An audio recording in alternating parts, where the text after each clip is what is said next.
бәріміз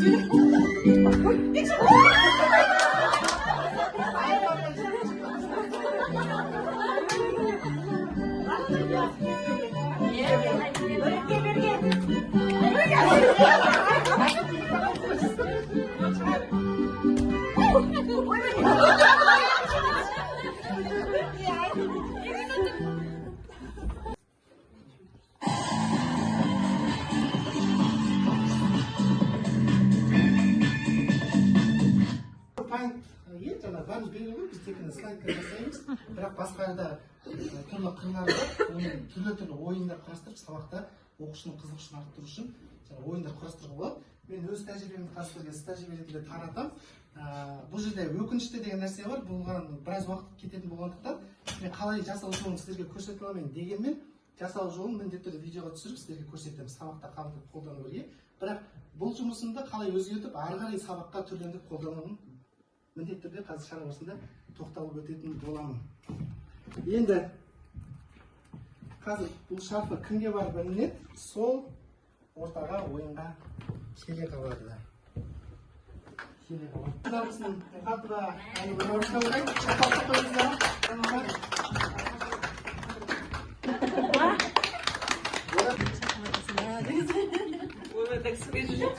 Ал, келіңіздер. Көптен отырағыңыздар.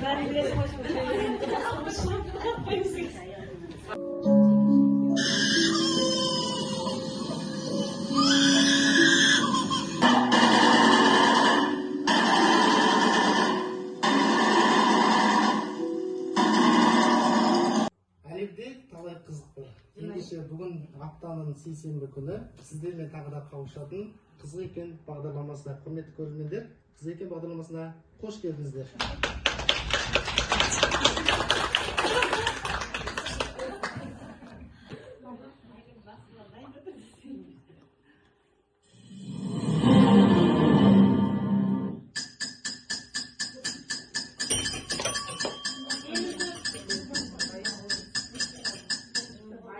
Аяулар, екінші баста. Екінші күнер. Күнер апай. Жақсы, үшінші күн баста. Ендеше дұрыс жауабын көрейік.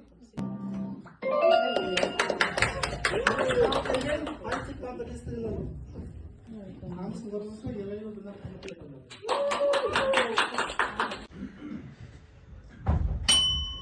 Тез, тез. Тез айтыңыз. Жауап жоқ.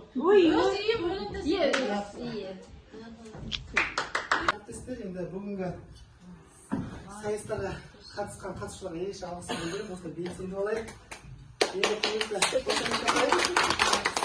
Енді бұл ойынның жалпы негізгі идеясын түсіндіңіздер, сабақта қолданудың, және мақалды қолданудың. Енді сонымен қатар біздің жалпы республика көлемінде оқытушылар мектеп жобасы аясында буккроссинг жобасы жүргізіліп жатыр. Осы тұрғыда осындай интеллектуалды сайыстарда мен сіздерге ұсынатыным кітап оқуға шақыру мақсатында оқушыларға мен өмірдің мәні деген осы кітапты бүгінгі ойын жеңімпазына ұсынамын. Екі айдан кейін осы кітаптың мазмұнын сұрайтын боламын. Алло, конференцияның намысын болған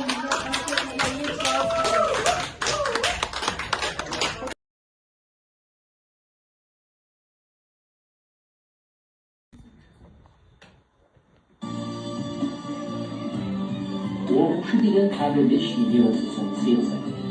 Ол шамшыға тек жаға білу керек. Менаты қожада кімнің сөзі?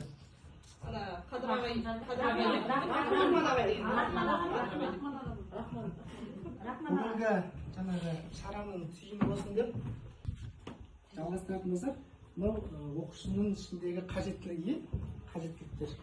Осы қажеттілікті біз ішкі жаңағы уәжіне үңіліп қажеттілігін нақтылап анықтап дамытатын болсақ, оқушы не істейді? Ағай дамып, жақсы жаққа қарай өзгереді. Қазір қара түс болып тұр, бұған не істейміз? Тиімді әдіс тәсілдерді, оқушының қажеттілігіне қарай жұмыс жасайтын болсақ, оқушы не істейді?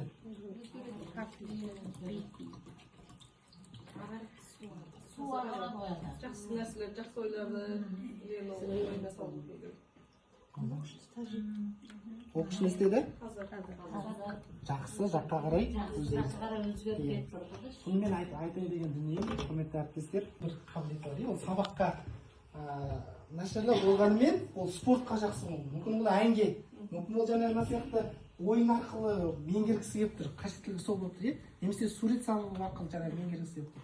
Мен сіздерге айтайын деген дүние болса, енді бізде қазір өздеріңізге белгілі жаңа форматта оқыту бағдарламасы енгізілгеннен бері бізде интербелсенді әдістер көп, бізде ақпарат көп. Ананы да көрсеткім келеді, мынаны да көрсеткім келеді. Көбінде біз оқушының қажеттілігіне қарай интербелсендіні жаңағы тиімді қолдана білуіміз керек. Ол оқушыға тиімді болу керек, нәтиже болу керек, нәтижеге бағытталған жұмыс жасауымыз керек. Ендеше бүгінгі шараға кері байланыс аламын. WhatsApp-қа қазір сіздерге сұрақ жіберемін, сол арқылы баса-басыңыздар. Сіздерге